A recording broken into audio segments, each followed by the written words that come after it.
Bismillahirrahmanirrahim. Assalamualaikum warahmatullahi wabarakatuh. Wassalatu wassalamu ala asrafil anbiya'i wal mursalin Sayyidina wa maulana Muhammadin wa ala alihi wa ashabihi ajma'in, amma ba'd. Raditu billahi rabba wa bil islami dina wa bi Muhammadin nabiyya wa rasula. Rabbi zidni ilman warzuqni fahman bi rahmatika ya arhamar rahimin. Ayah, bunda, adik, kakak, anak-anakku sekalian yang dirahmati oleh Allah Subhanahu wa taala. Tiada kata yang paling indah yang kita ucapkan pertama kali melainkan puja dan puji syukur. Sanjungan yang maha agung kita persembahkan kehadirat Rabbi, yaitu Allah Subhanahu wa taala, Tuhan yang Maha Esa. Karena berkat taufik, hidayah, serta nikmatnya yang tiada terhingga, pada hari ini kita masih bisa bersama-sama memperingati Maulid Nabi Muhammad sallallahu alaihi wasallam. Jadi untuk hari ini insya Allah kita akan membahas tentang meneladani akhlak Rasulullah sallallahu alaihi wasallam. Maka daripada itu tak lupa kita bersalawat serta memberikan salam kepada baginda Rasulullah sallallahu alaihi wasallam, kepada keluarganya, sahabatnya. Semoga percikan rahmatnya maupun curahan rahmatnya bisa sampai kepada kita selaku umat yang masih senantiasa mengikuti perintah-perintah beliau. Amin ya rabbal alamin. Kemarin tanggal 28 Oktober, di mana umat muslim pada umumnya berlomba-lomba untuk memperingati kelahiran Rasulullah sallallahu alaihi wasallam pada 12 Rabiul Awal 1442 Hijriah kemarin.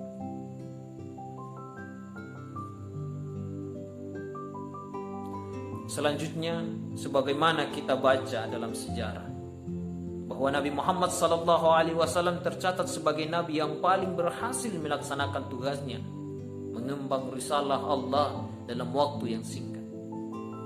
Dengan resiko yang kecil, namun pengaruhnya sangat luas dan terus berlaku hingga sekarang. Karena keberhasilan Rasulullah sallallahu alaihi wasallam, Allah dan para malaikatnya menyampaikan salam dan hormat kepada baginda Rasulullah sallallahu alaihi wasallam. Dan kita juga dianjurkan agar menyampaikan salam dan hormat kepada baginda Rasulullah sallallahu alaihi wasallam. Sebagaimana Allah Subhanahu wa taala berfirman di dalam Al-Qur'an, Quran surah Al-Ahzab ayat 56 yang berbunyi, Bismillahirrahmanirrahim. Innallaha wa malaikatahu yusalluna 'alan nabi ya ayyuhalladzina amanu sallu 'alaihi wa sallimu taslima, yang artinya adalah sesungguhnya Allah dan para malaikatnya berselawat kepada Nabi. Wahai orang-orang yang beriman, bersalawat kamu untuk Nabi dan ucapkanlah salam dengan penuh penghormatan kepadanya. Quran surah Al-Ahzab ayat 56.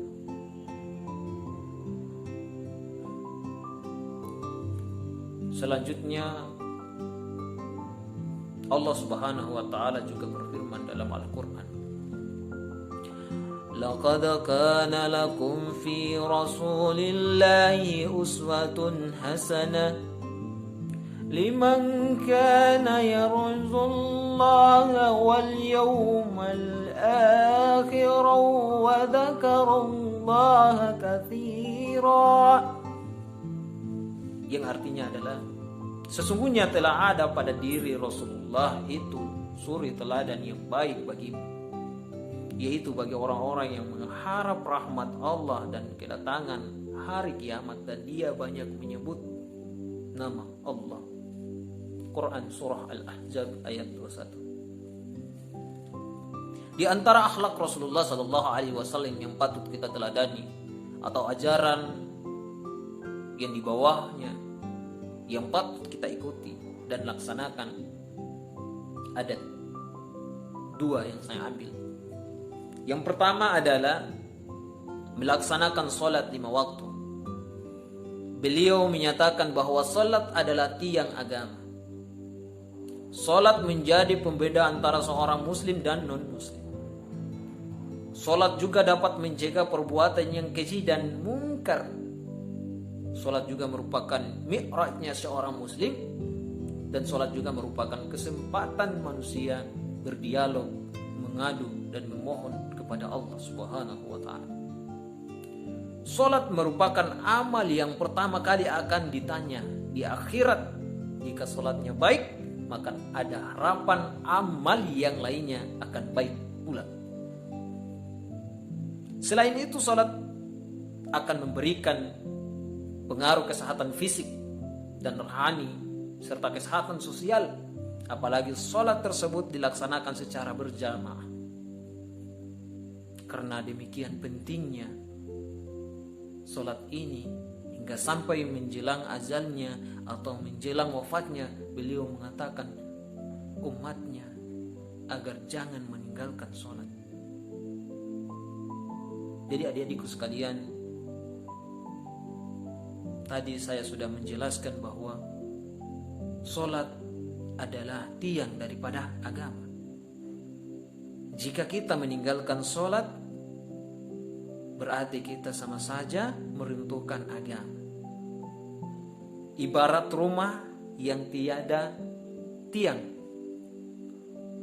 tentunya tidak akan berdiri karena tiang-tiangnya tidak ada. Begitupun sholat. Sholat adalah tiang dan agama adalah rumah. Jika mana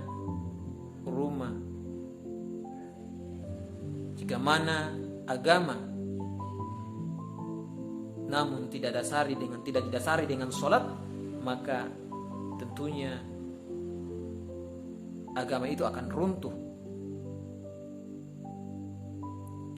Lalu yang kedua, menghiasi diri dengan akhlak yang mulia.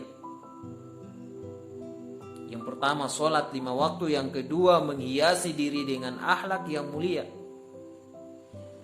Dalam satu hadisnya beliau Rasulullah SAW bersabda bahwasanya aku diutus ke dunia ini untuk menyempurnakan akhlak manusia.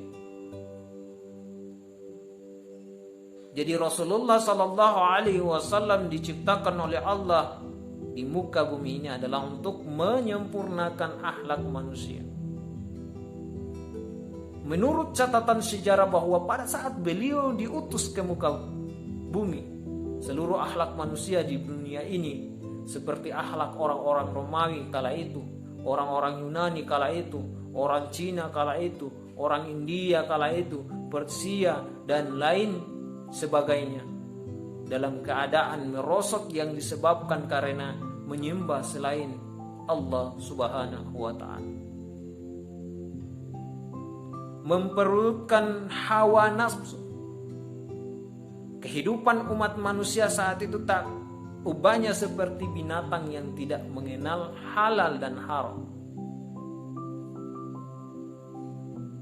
dan tidak mengenal tata krama, budi pekerti, akhlak dan sopan santun.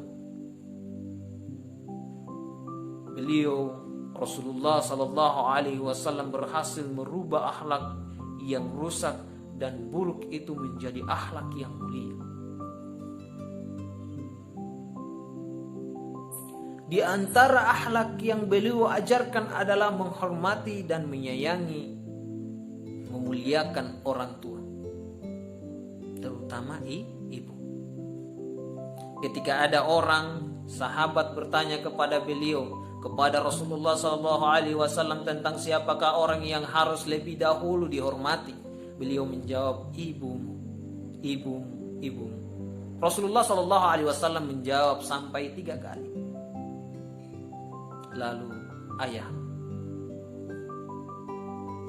Akhlak mulia lainnya yang beliau ajarkan adalah menghormati dan memuliakan tetangga. Karena tetanggalah orang yang terdekat dengannya, dengan Rasulullah SAW. Akhlak kepada tetangga antara lain jika saling bertemu mengucapkan salam. Selanjutnya beliau juga menyatakan, Rasulullah SAW juga menyatakan bahwa seorang yang belum dapat dikatakan telah beriman yang sempurna jika perutnya kenyang, sedangkan tetangganya menderita kelaparan. Nauzubillah subhanahu. Selanjutnya beliau juga mengajarkan akhlak terhadap lingkungan. Beliau mengajarkan agar memelihara dan menjaga kebersihan. Beliau menyatakan bahwa kebersihan adalah bagian daripada iman. Sehingga itu kemarin Bapak memberikan materi kepada kelas 4 mengenai tentang kebersihan. Karena itu adalah salah satu juga anjuran Rasulullah SAW. Kebersihan adalah pangkal daripada iman. Beliau juga melarang kita buang air di air yang tergenang atau tidak mengalir agar tidak menimbulkan bau busuk dan menyebabkan penyakit. Selanjutnya beliau juga melarang kita buang air di bawah pohon yang berbuah. Beliau juga melarang seorang yang menyiksa binatang. Jadi ketika ada adik-adik yang melihat binatang di sekeliling kita, jangan semata-mata kita langsung membunuh binatang tersebut. Ada beberapa pendapat bahwa beberapa makhluk Allah Subhanahu wa taala itu ketika memberikan mudarat kepada kita wajib untuk kita bunuh. Dalam salah satu hadisnya Rasulullah menceritakan tentang seorang wanita yang masuk neraka karena menyiksa seekor kucing, tidak diberi makan hingga mati. Sebaliknya ada seorang yang masuk surga karena memberi minum seekor anjing yang kehausan, hampir mati dengan cara mengambil air dari dalam sumur dengan sepatutnya dan memberikannya kepada anjing itu.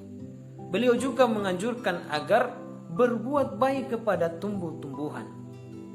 Ini banyak sekali pelajaran-pelajaran yang harus kita pelajari. Beliau juga menganjurkan agar berbuat baik kepada tumbuh-tumbuhan. Ya. Beliau juga menyatakan bahwa jika ada esok akan datang hari kiamat, sedangkan di tanganmu ada benih tanaman, maka hendaknya benih tanaman itu ditanam lebih dahulu, karena bibit tanaman itu punya hak hidup.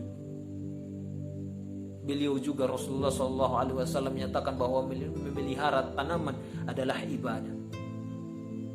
Beliau juga menyatakan jika seorang menanam tanaman lalu buah tanaman tersebut dimakan burung atau manusia, maka Allah akan mengampuni dosa orang-orang yang menanam tanaman itu.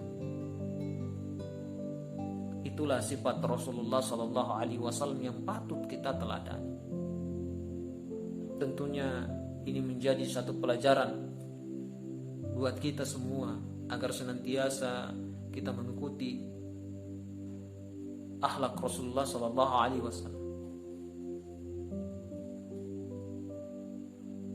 Antara lain akhlak dan ajaran yang dianjurkan oleh Nabi Muhammad SAW kepada kita semua.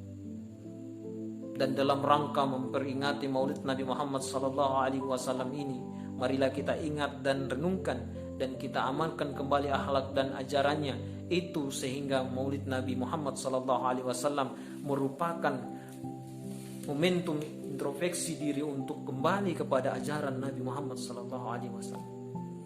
Demikian, mungkin hanya ini yang bisa saya sampaikan.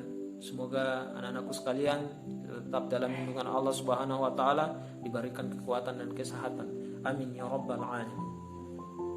Nun wal qalami wa ma yasturun. Wassalamu alaikum warahmatullahi wabarakatuh.